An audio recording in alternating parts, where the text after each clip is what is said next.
ஒரு காலத்துல entertainment, education மட்டும் யூஸ் பண்ணிக்கிட்டு இருந்த யூடியூப், இன்ஸ்டாகிராம், ட்விட்டர் இப்பெல்லாம் எப்படி இருக்குன்னு தெரியுமா? வாங்க நான் சொல்றேன். நாய் கூட பப்ளிக்கா படுக்கணுமா? படுக்கலாம். குரங்கு மாதிரி லூசுத்தனமா நடிக்கலாம். பப்ளிக்ல போயிட்டு இருக்க வெஹிக்கிள்ல தப்பான சைனை காட்டலாம். சாப்பாட்டுல கெராசனையும் இன்ஜினியரையும் கலந்து திங்கலாம். ஒரு உயிருள்ள மீனை சமைக்காம அப்படியே சாப்பிடலாம்.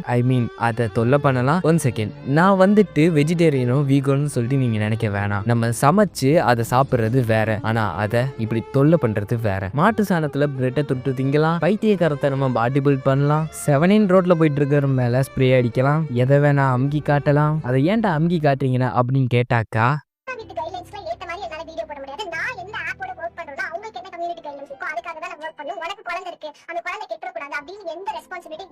சப்போஸ் இந்த மாதிரி ஒரு வீடியோ நீங்க பாக்குறீங்கன்னா, உங்களுக்கு தெரிஞ்சிச்சுன்னா, இந்த மாதிரி என்டர்டைன்மெண்ட்ங்கிற லூஸ் மாதிரி பண்ணிக்கிட்டு இருந்தீங்கன்னா அதை நிப்பாட்டுங்க. ஏன்னா உங்களையும் பார்த்து சின்ன சின்ன பசங்க வளரதான் செய்யறானுங்க. அவங்க உங்களை பார்த்து தான் வளருவானுங்க. ஸோ பார்த்துக்கோங்க, அவ்வளோதான்.